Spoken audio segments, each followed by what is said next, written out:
jumping in here. A little bit of housekeeping before we get started. If you would please post your questions as they occur to you into the chat. We will jump on those questions at the end of the webinar. I want to make sure we cover as many of those as possible. And if I gloss over something or don't explain something fully, please do ask a question. If you're curious how this applies to you and your organization, those questions are not off limits either.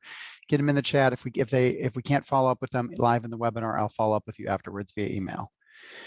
A copy of these slides will be emailed to you, as well as a link to review the recording in a day or two.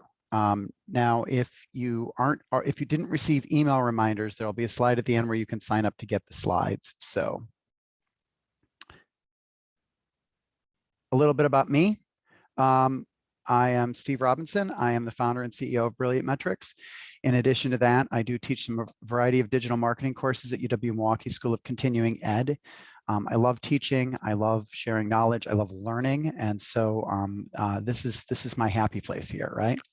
I'm also married with 3 young children I love dearly. It is summer vacation, and if we're lucky, they won't interrupt this webinar.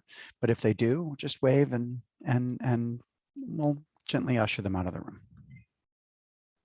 A little bit about Brilliant Metrics. We are a B2B. We call ourselves a digital first marketing agency, meaning we don't mind traditional tactics. We actually embrace them, but we like to start with digital because that's where we can more rapidly iterate and help our clients grow. Our clients come to us really because we help them break through to the next level. We help them achieve their full potential, especially as individual marketers, but also as an organization. And enough with the intro here. Let's get into the meat of the presentation. The reason why I put this together is because over the course of the last 9 years, as we've built and grown Brilliant Metrics and worked with a wide variety of different B2B clients, we have noticed that the system is not designed for us. Outside of LinkedIn special, it's B2B. Outside of LinkedIn, paid media platforms, this includes the Facebooks, the Googles, as well as all the programmatic platforms out there, are really designed for B2C. If you think about it, if I'm marketing or advertising to consumers, I have a much larger audience that I'm reaching. It is a broad swath of people, and I'm usually relying on an algorithm to go and make that audience smaller. And I'm usually selling something that has a relatively low barrier to entry. Contrast that with B2B. And on this side, it's a small niche audience, right? It's a unique subset of people who are actually in a position to purchase my product or service. And so the game is very different. I don't have a giant audience I'm trying to whittle down. I have a small audience I'm trying to reach. I also have a longer buying cycle usually with multiple stakeholders. And platforms just aren't designed to do that. Now that said, we found a number of tactics over the years that work very well. So I'm going to rapid fire go through these tactics today. And we're going to discuss how we can use these tools that are designed to support B2C media buying to achieve our B2B goals. Now, along the way, I'm going to go through some of the strategies that support the tactics, because we're marketers. We like shiny, we like tactics, but at the end of the day, we need to build those tactics into supporting into larger strategies. And so we're going to kind of go from the bottom up, starting with the tactics and then edging up into strategies. So the first of these tactics is our staple, our go-to, and that is CRM targeting. So CRM targeting is the practice of taking a list out of our CRM system or marketing automation system, or a list that we source some other way, and uploading it to an advertising platform or network. Then we can direct ads at that CRM list. Now there's a couple limitations. Most platforms have minimums of between 200 and 1,000 matches. That's not list upload, that's matches. And you're only going to match somewhere between 30 and 60% of your list. So yes, we can reach niche audiences this way, but they can't be too niche, or we can't reach them, at least not on some mediums. It's a common practice to build target lists from a third party like ZoomInfo, or we also have our white glove data mining service that we offer to build these lists. Some of the platforms have terms of service that say that this is not okay. We're obviously not telling you to violate those terms of service. We will say that pretty much everybody does it, and I've never heard of anybody getting in trouble for it. So take that how you will. Again, we're not telling you to go violate terms of service here. I also want to add, when you're doing CRM targeting, if you're not using a really large list, you're going to want to take steps within the platform to make sure that it's not overly optimizing who it's showing those ads to. Generally, you want to reach that entire CRM list. And so the platform that you're uploading it to will often have different campaign types or objectives. You really want to focus on reach or awareness or impressions or CPM or something along those lines as your objective, because you want to hit everybody on that list in most cases, and you don't want the algorithm messing with you. So when is CRM targeting ideal? Well, there's a couple of times that CRM targeting is especially ideal. One of them is, as I said, when you have one of those third-party lists. So if you have access to Zoom info, if you want to engage with an organization like us to mine a list for you, or a freelancer on Upwork to go mine a list for you, it's a great opportunity to go and build an audience of your ideal customer profile. And then you can upload that to these platforms, again, keeping in mind terms of service and managing your risk there. Additionally, you have existing customers. So those customers are not to be forgotten when it comes to paid media programs. You can get a lot of benefit and mileage out of just doing a low frequency brand campaign against those existing customers, because they're the ones that can refer you. They're the ones that can increase their engagement with you, but you have to be top of mind to do that. And yes, you have the people that are working with you every day, but there are other people within the organization that may be the decision makers, or may recognize opportunities either inside the organization or outside it to bring you in. So don't neglect your current customers. Don't exclude them. Absolutely advertise to them. They're your biggest advocates. And finally, from a strategic standpoint, CRM is ideal because it really lets us personalize media down to an industry level, a persona level, and in some cases, if you have a large CRM data set, both, because we set up an individual campaign targeting this individual industry, we can now nail exactly the messaging. Or we can set up a campaign targeting an individual persona and just nail that messaging down to exactly what that individual's key pain points or jobs to be done might be. All right, so we covered CRM targeting. Let's jump into the next tactic, IP targeting. Now this can be a little bit contentious, but one of the most beautiful things about IP targeting is that it circumvents some of the death of the third-party cookie that's going on right now. If you've been buying digital media regularly, you will have noticed that some of the interest-based audiences that you can buy on the various platforms, whether they're third-party or even some of the second-party interest-based audiences, which I'll talk about in a minute, they're not as effective as they used to be. And that's because the third-party cookies have essentially died outside of Chrome, and they will die inside of Chrome, I guess, some point next year, although they keep changing that date. IP targeting doesn't rely on cookies. See, the way it works is I say that I want to direct ads at a particular IP address. And for those who aren't technical, an IP address is basically like a mailing address on the internet, okay?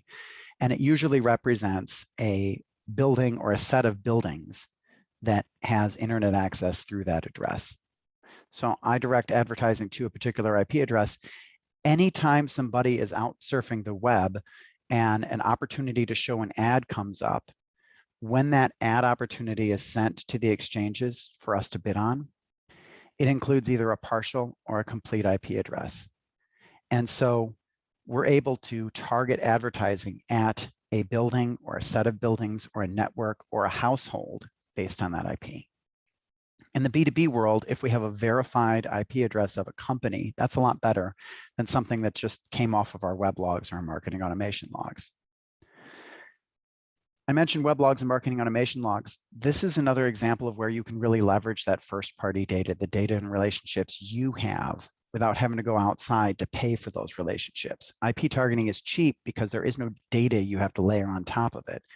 You're providing the data. And so you can take that information from your marketing automation system if it provides IP level data. You can take that IP level data out of your web logs if you know how to mine them and get them out.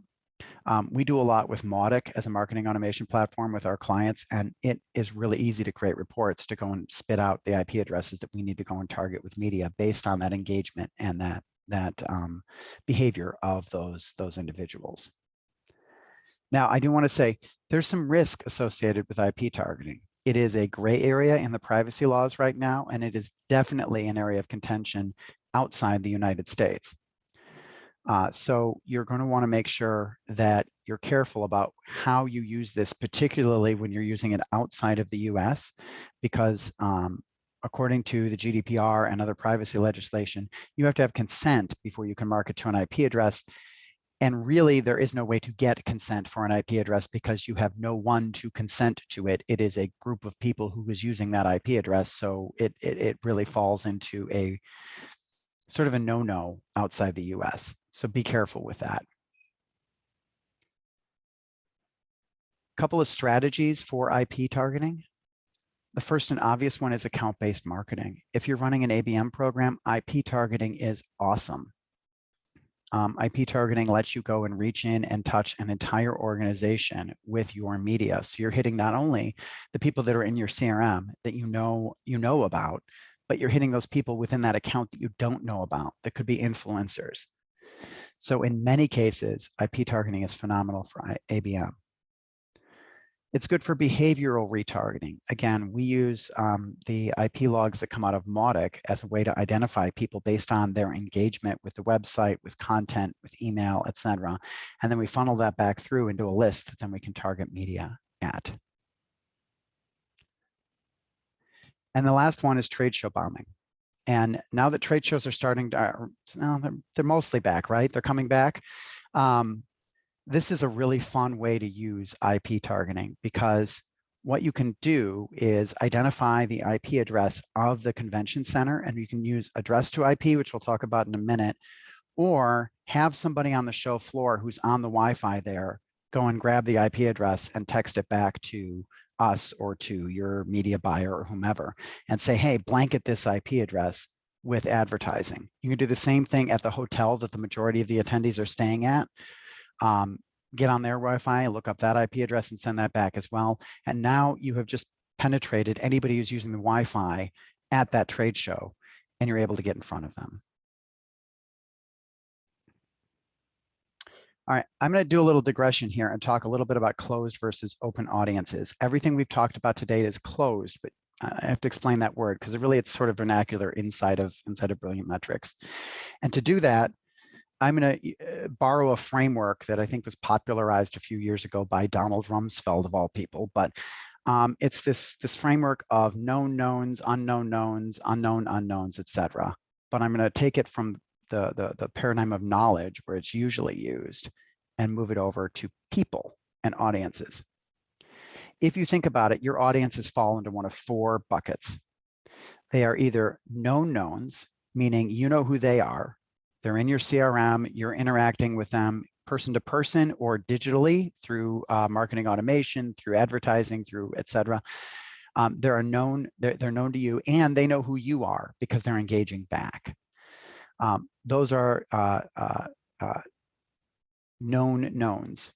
The second group is known unknowns. These are people that we know who they are. They're in our CRM, right? Or we've pulled their records down from ZoomInfo. We've validated that they look like they're an ideal customer, right? But they don't know who we are yet. Or maybe they did know who we are, but we've fallen completely out of top of mind and they don't have that brand awareness or that brand trust at this particular point in time. Those are our known unknowns. The tactics we've talked about so far are great for marketing to known knowns and known unknowns. Especially CRM falls clearly in both buckets. IP is a little bit more of those known knowns if you're using your own IP logs. But there's two other categories, unknown knowns. Now, these are people who know who we are. They're visiting our website, they're engaging with our content, but we don't know who the heck they are. They're not in our CRM. They're not in our marketing automation system. They've never filled out a form. They're not on our radar. We have no idea who they are, okay? We'll talk a little bit later about tactics to reach unknown knowns. And the last bucket is unknown unknowns. This is where there's a lot of opportunity. These are people that we don't have a handle on yet. They're not in our lists. They're not in our databases. We haven't nailed them down either from an account perspective or from a person perspective. And they don't know about us yet. So within Brilliant Metrics, we have this concept of closed versus open audiences. Closed audiences comprise these three boxes. These are a finite set of people. We can count them if we really wanted to, right? Because they're either in our database or they're hitting our stuff. We also have a concept of open audiences. These audiences are larger and we don't know the size of them necessarily, but we can often target media at them, and we'll talk about how a little bit later. But I wanted to introduce this concept because it will come up as we move through the next several tactics. Okay, so we've covered CRM and IP targeting, both of them being closed tactics. The next one up is another closed tactic, and that is address to IP. Now, we haven't been doing as much of this lately because of the increase in work from home, and for a while, everybody was working from home. But we're slowly reintroducing some of these tactics, and this is one that we're working to reintroduce now. Address to IP is pretty simple. So we have a list of mailing addresses inside of our database. We can upload that list of mailing addresses to a vendor, and they'll match that mailing address against a corporate or company IP address. Oops. And then they'll build us an audience for us to target media at that address. This can be incredibly powerful when used in a couple of contexts. A few areas that we've had really great success with address to IP. Again, coming back to account-based marketing, this is a great tactic. If you have a list of target accounts that you're going after this month, address to IP is a great way to make sure that you're hitting all of the stakeholders inside of that company. Now, you have to be a little bit careful. For example, you couldn't do this with a hotel because you'd be hitting all the guests, not necessarily the staff.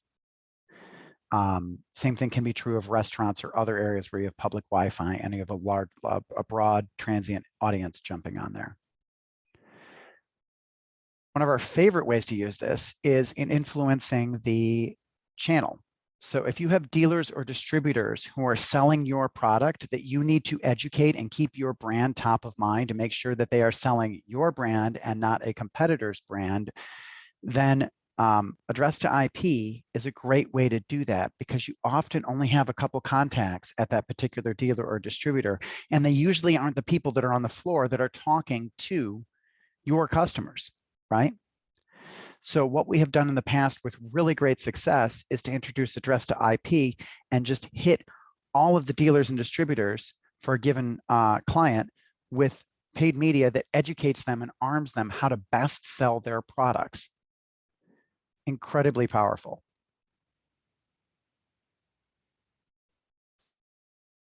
All right, so we've covered CRM targeting, IP targeting, and address to IP. To date, all of these have been really in the top half of that little matrix that I showed you. These are either known knowns or known unknowns. The next one is retargeting, and now we move into that lower left quadrant where we start talking about unknown knowns, people who know us, but we don't know who they are. So we all know what retargeting is, or remarketing as it's called on certain platforms. This allows us to reach those unknown knowns who visit our website or engage with our content. This used to require third-party cookies.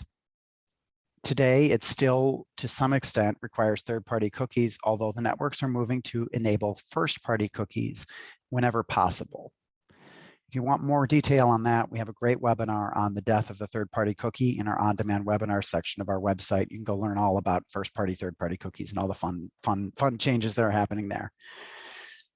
But what that means to us as marketers is if we're going to use retargeting, we need to be a little bit careful. And we really want to focus on using the platforms that we're using to direct the media in the first place. Because in order for first-party cookies to work, there has to be a jump from the ad provider through something that was targeted there initially over to the website in a way that your website can report back to the ad provider who that person is.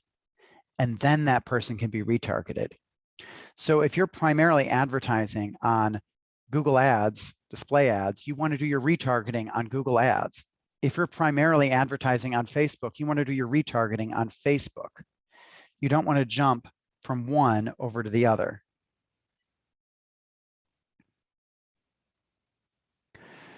Where is retargeting an ideal strategy? Well, the obvious one is bottom of the funnel offers. Somebody came, they looked at something that was clearly towards the bottom of the funnel, do state as we call it, because we like the see, think, do framework. Coming back with another offer along the same lines, allow them to pick up where they left off, or just remind them to actually engage can be incredibly helpful after they've let something marinate, right? E-commerce is another excellent place for retargeting. Now, I'm talking about retargeting in a traditional retargeting sense, but for us and how we work with our clients, we actually take retargeting to the next level and we do it a little bit differently.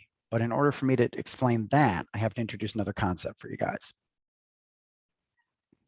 Really, there are two retargeting plays, two ways you can use retargeting to plug into your media program and reach those unknown knowns.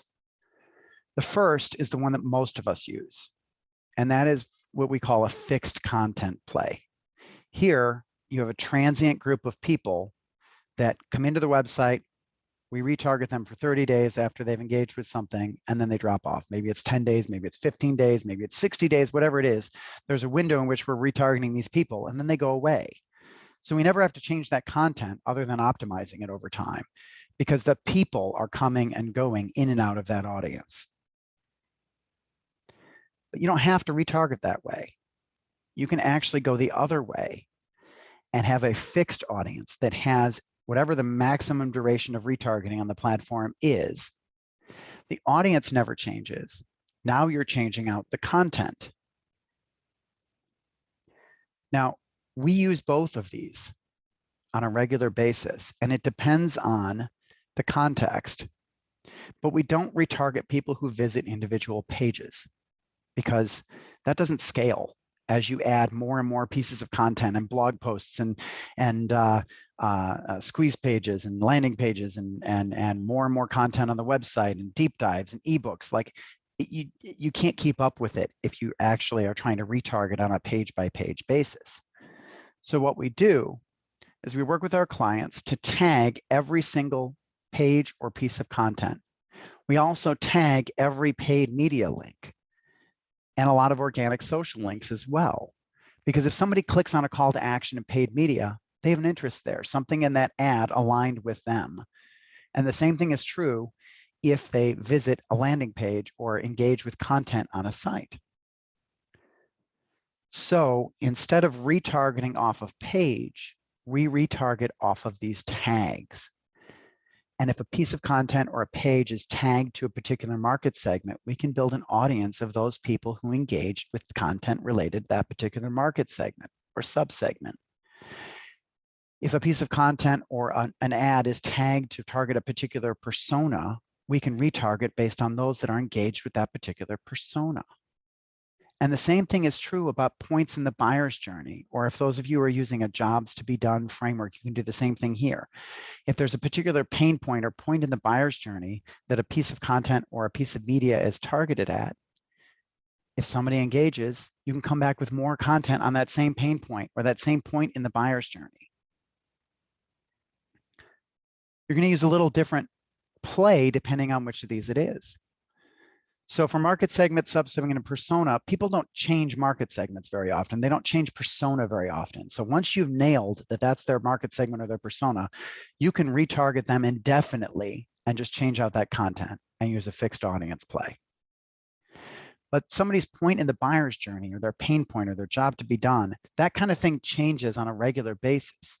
So here, we're going to have fixed content. We're going to set a short retargeting window, 30 days, maybe 60 days if it's a really considered purchase, maybe 15 days, right? And we're going to target the same content of the audience, knowing that that audience is transient and it's going to constantly be shifting and refreshing itself.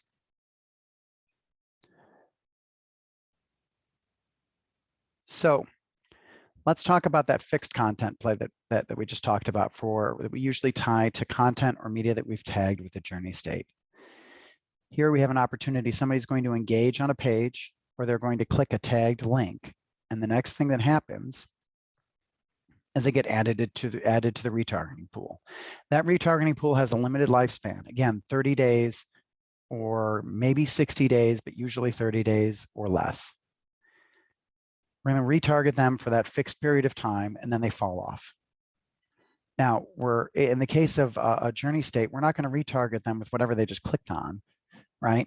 We're going to retarget them with a broad array of content and strong calls to action to follow through on a particular purchase or set a sales appointment or a demo or whatever we can do to get them into the fold, right? So that's fixed content. Let's talk about fixed audience, where our audience stays the same and our content is changing. Similar setup here. Somebody engages on a tagged page or they click a tagged link. We're going to add them to a pool, but we're going to add them to what we call an unverified pool. This pool has a limited retargeting window because they just engaged with that one piece of content that was specific to that market segment doesn't mean they're in that market segment. That's one signal. It's not strong enough for us to roll with, right? So what we do is we retarget that particular unverified audience for 30 days with more content specific to that particular audience. If they engage with a second piece of content, right? It's at that point that we can start to be confident that we have that market segment, we have that persona, we have that market subsegment correct, and we can add them to a verified pool. And at that point, we target them directly. Quick plug, this is a simplistic outline of what we have, a very specific tool called Segment Wire. Segment Wire not only handles this retargeting, but it can also update your database to help you get people in these right buckets of market segment, subsegment, persona. This is a simplistic version of it, of how it plays out in paid media, but the tool actually does more than that. So if you're interested in that, let us know. We're happy to talk to you about it. All right, so that's retargeting, and then some. The next tactic that is really great to have in your toolbox as in paid media for B2B is geofencing. Again, this is a tactic we haven't done as much with. Well, the pandemic was still in full swing, but people are coming back to their offices in droves right now. Well, maybe not in droves. They're coming back to their offices, and the opportunities to use this are a lot greater. People are a lot more mobile and spending more time elsewhere. So a geofence allows you to target mobile devices, generally mobile devices, because this is usually keying off of GPS data, although some networks will also pull in IP addresses and other more fuzzier geolocation parameters within a desktop device. But it's mostly mobile devices based on GPS data, usually within a radius of a given point. Now, there are networks that will let you get down to an individual parcel level, like the lot lines of a parcel. They're not as exact as they claim to be, first of all. And second of all, they usually come with some other limitations to it. We have used those platforms with success in the past, though. Some of those same vendors allow you to capture mobile devices within that geofenced area for retargeting later. So Semcasting is one of those vendors that we partnered with to be able to do that in the past. When do we use geofencing? Well, one of my favorite places is anytime we're doing anything ag, whether you're targeting farms or whether you're targeting co-ops. Those agriculture programs lend themselves really well to geofencing because there's a big area around a farm or a co-op or other rural locations to make it so that we can just plug in a whole list of addresses, convert those to lat long points, and then target away and know we're hitting the farms that we mean to be targeting. or the co-ops or whatever else it might be. It's useful in some account-based marketing. You have to be careful here. If you're targeting an urban location, you're going to potentially get a lot of waste and possibly cause some confusion and some noise if you've got some very account-specific content that you're targeting at a broad radius. But we have used this on occasion, particularly with accounts that are larger and have giant campuses.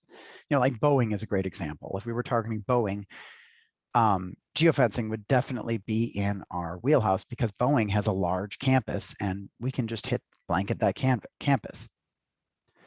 Nice thing about geofencing, by the way, they don't have to be on the corporate IP network in order for us to hit them. This is somebody walking around with a cell phone on a cell network that will still be able to be reached. And then again, trade show bombing. Here, we don't mind the waste usually, and we're happy to throw a 1 mile radius around any particular convention center, et cetera, because oftentimes the people that are buzzing around that convention center are the attendees anyway, or they're staying in a hotel within 1 mile, et cetera, et cetera. All right, next up is a relatively newer tactic. And I don't know if I haven't seen a lot of the industry really giving this a good name. So I'll admit this is sort of our internal name, but what we call it internally is third-party CRM. I think it's still in the realm of third-party data, but this is different. This is new. And so to just call it third-party targeting or third-party data, I think is a disservice to what's possible in this realm. And let me explain what this means.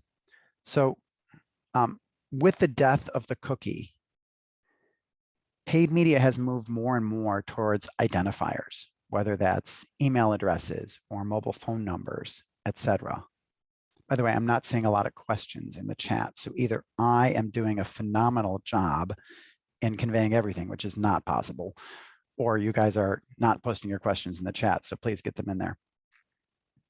So anyway, the industry has moved towards these identifiers. There's also ad ID and a number of other identifiers that are more anonymous that have popped up over the course of the last year or two to replace the cookie. Everybody is scrambling to build something called an identity graph that pulls together legacy cookies. It pulls together these email addresses, phone numbers, IP addresses that are specific to an individual or a household, mobile identifiers, advertising identifiers, and pulls all of this information together into one graph so they understand how to reach an individual in a variety of different ways that don't require cookies. There are a couple entities that are way ahead of the curve on this just by virtue of their businesses. And so what this means is you have companies like ZoomInfo, like Hoovers, like NetWise, that already had giant B2B data sets of people that they were actively maintaining that they could just slap an identity graph on. And guess what? You can essentially rent a list, direct paid media at them without ever seeing the list. And so we've been doing this more and more with really great results, far better than the third-party targeting that used to be available for B2B marketers in the past, because these are tied to real people, not just browser cookies and devices. So what we can do here is build that CRM audience without actually buying the data, because the alternative is to go to ZoomInfo or go to Hoovers and buy these lists, right, and then upload them. Now we're able to do this without ever seeing the list. And there's two ways we can do it. We can say, hey, we have a target account list. I want you to blanket anybody with this job title inside of this target account list with paid media. Or we can say, here are our industry qualifiers. Here are our job title qualifiers. Go build me an audience. Either way, the coolest part about this is if I bought that list from ZoomInfo and then uploaded it, as soon as I bought it and uploaded it, it's stale. But because these audiences are built by these providers, they're constantly refreshing and updating them. So they get a handle on a new person who just changed jobs or careers or moved into the industry, and now that person's getting targeted. It's really, really cool.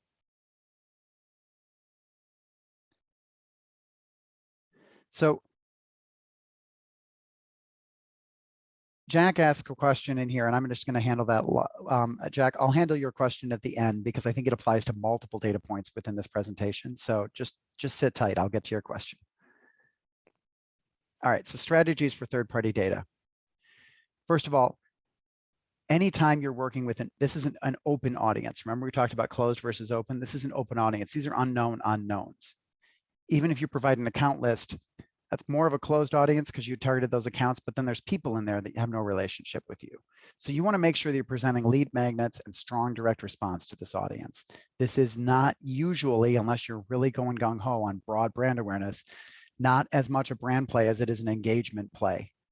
Get them to your site, get them engaging, retarget them from the site, and do everything you can to get them to fill out a form or follow through on a direct response if possible. You can use this on a brand side, but keep in mind it's going to be part of a larger brand push. And we usually marry those two things together for these audiences because we want to increase that brand awareness because it will increase our response to that direct response. But the primary focus is to get that engagement. Okay. Next up, second-party data. Some platforms call this third party, but it's really second party, and I'll explain why in a second. So when we look at second party data, Google, Facebook, some trade publications that you can work with and the consortiums of those have behavioral data from their audiences. What is first party data to them, because they have the relationship with the audience, is second party data to us. They will allow you to rent their audience in one way, shape, or form or another. In the case of Google and Facebook, this comes in the form of interest audiences. People are engaging with Google, clicking on Google search results, and that gives them the intelligence to know what they're interested in or what they're where they're at in their buyer's journey. Same thing is true in Facebook. Facebook has its interest audiences. Trade publications, you're going to get something different here, and they're expensive. We usually avoid the second party data opportunities there because, quite frankly, we found that first party data is so much more valuable. But they have their options. Renting email lists is an example of that, but there's also, and every vendor's a little bit different, opportunities to engage with their retargeting audiences and pipe media through their first party data, how they've captured it. So how do we use this, this second party data? Well, you've probably noticed that the targeting options on Google for B2B, Google ads, are pretty limited. It's really hard to find your target audience exactly. And the same thing is true on Facebook. You go on Facebook interests and you might find an industry trade group or something along those lines you can target. But again, they're fewer and further between. So you get as close as you can. And then you make sure that, again, you're really focusing on lead magnets and strong direct response. This is definitely not a place to try and do brand awareness because you're going to hit a whole bunch of the wrong people. So you want to figure out those right people and allow them to self-select by engaging with that media. One of our favorite ways to do that is to retarget off video for engagement, whether that's YouTube or Facebook. If somebody engages with a video that we produce, that means that they're right fit and we didn't misfire, right? Bring them back. The other thing is that this is one of those few instances where the algorithm does help you because these interest audiences are usually large. It's in the best interest of the platform to make them as big as possible. That's more eyeballs, that's more impressions, that's more money to them, right? But their algorithms will then go and fish and swim within this larger audience and narrow in on the people that you want to target. So you always want to maximize your opportunities for optimization in the platforms. That means something different depending on the platform. So in Facebook, it means using a conversion campaign. In Google Ads, it means optimizing for conversions. In other programmatic platforms, it might be optimizing on CPA, something along those lines. Okay. We are at 8 of our 8 power tactics here. And I'm running right on time. Sweet. The last tactic is contextual. This is another open audience opportunity. This is a chance to go get those unknown unknowns. You don't have any other way of reaching them. They're not in your CRM. You don't know who they are. They might even be in a market you hadn't considered targeting. And then you find out about them because they start engaging with your content and your media. Contextual ads are based on the content of the page. They're not based on any knowledge about the individual. This is beautiful for a couple of reasons. One, again, it does not require cookies. We get away from that third-party cookie trap that if you've been buying media for any period of time, you've been stuck in for a long time. But two, the CPMs are generally very low. So just like IP, we're not paying for any third-party data here or even any second-party data here. We're just throwing ads based on the content of the page. That's always going to be cheaper than any time we try to leverage a retargeting audience or any other kind of audience. So how do we want to use this? Well, again, it's an open audience. They aren't pre-qualified. We don't know for sure these are the right people. So we want to make sure that we're using lead magnets and a strong direct response and something that definitely is going to attract a right fit, ideal customer profile, and push away those that aren't ideal fit, right? The other thing is that we don't have as much control over who is seeing these ads as we do with a lot of the other targeting tactics we talked about before. And so you're going to want to use this when segmentation is not as important. In other words, you're not necessarily going to know which market segment is on this click if you're pushing a piece of content that could apply to multiple market segments. So you're going to get more intelligence probably about buyer's journey, where they are on the buyer's journey or the job to be done, but you're going to lose intelligence about market segment because you're not targeting at a market segment. So remember we talked about tagging all of our media and all of our content. You can't tag your media in this instance with market segment, subsegment, or persona because you didn't target it at a market segment, subsegment, or persona. So you lose a little intel, but it's really great for covering those blind spots where you didn't know you had a market and it turns out you do, or where you just can't reach these people because they're privacy freaks. And so they have all their cookies cleared all the time and you can't get them anyway that way. And they don't have as much of a digital footprint as other people. Okay. We're coming up on the end here. I'll leave this up here for a moment while you guys think a little bit about some questions.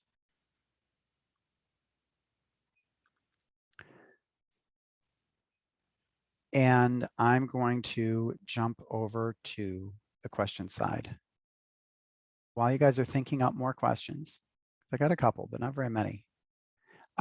Take a moment. If you did not receive emails from Brilliant Metrics, not from LinkedIn, but from Brilliant Metrics already, this is the QR code you want to scan to make sure that you get the recordings and the slides. And please do follow us on LinkedIn if that is, if you want to get more content like this and be aware of it. Okay. A couple questions that have come in. Jack asks about privacy. Where does privacy come into play? And specifically, I think he was talking about third-party CRM or CRM targeting in general, because we have emails, phone numbers, etc. Do you need to get consent from the lead or another party before you upload those or use those for marketing purposes? The short answer is, in the United States, no, and I'm not an attorney, so don't hold me to that. But there is a minor exception over in California with CCPA, where it's sort of an edge case, because what you're uploading is generally a hashed data value. So you're not uploading, you're not sharing any private information with those networks. So technically you're skirting the CCPA law, and in general, you're not violating any other privacy laws that exist today in the United States. Again, I'm not an attorney, ask an attorney to verify that, but you're pretty safe in the US. If you get outside the United States, things get a little bit more complicated. And I would say this is really a US only tactic, using CRM or even potentially, well, third-party CRM, you're not liable. They are, so go for it. It's not your problem. But the CRM data, first-party CRM, if you're uploading that, you're probably going to want to limit where you're targeting the ads to the US, just to be safe. We do target Canada with CRM advertising as well, but there's some pending legislation that may make that come off the table if that does eventually ever go through. Other tactics like IP targeting. IP targeting is definitely a privacy quagmire, and do not use that outside of the United States. Again, you can limit where you're targeting the media. You don't have to worry about vetting the IPs for being US IPs. Just don't target media outside the United States and you're good to go. Megan asks, for tagging pages or content for retargeting, how do you do that? So the way that we do that, and I'm going to be super geeky here for a second, so take notes and hand this off to your web developer if you're non-technical. If you are technical, you'll get this right away. Most of our clients run WordPress. WordPress has something called custom fields that you can load into WordPress that you can apply to any given page. So today, we just simply use any custom fields plugin that is compatible with their WordPress install and their web developer and whoever they've edited and put it in. And then we just add a small bit of code that goes and outputs those custom fields into Google Tag Manager using the data layer. And then inside of Google Tag Manager, we can pick those up and do whatever we need to do with them as far as retargeting goes. So we actually have a webinar coming up in August, I want to say, on Google Tag Manager, where we're going to cover some of that stuff and how to do that. But just know it's custom fields in WordPress, data layer in Google Tag Manager, and you should have enough information to use that. If you're not a WordPress user, you can still use Google Tag Manager to do this, and we have done this. Or the platform that you're on may have the ability to introduce additional metadata or fields for individual pages and have it come back out. Talk to your web developer and figure out how to do it. Otherwise, there's a manual way to do that, and that is to create lists of pages inside of Tag Manager. We have had to do that, and it's more tedious, but it works. If you stick with us long enough, a future version of SegmentWire will handle that scenario too, but we're a ways from that. I think that's the questions. Specifically, Jessica asked if IP is a tactic for international distributor marketing. I would avoid using IPs outside the United States. It is probably an undue risk, I would say. If nobody has any other questions, at this point, I want to thank you, everyone, for your attention today. It looks like we had a good audience today, and a lot of you stuck with me till the end, and I appreciate that. If you have any more questions, please don't be afraid to reach out to us. The contact us form on the website. Usually I have my email address up here. Happy to throw that in chat. But please do reach out if you have any other questions. And look for the email with the slides and the recording. Have a great day.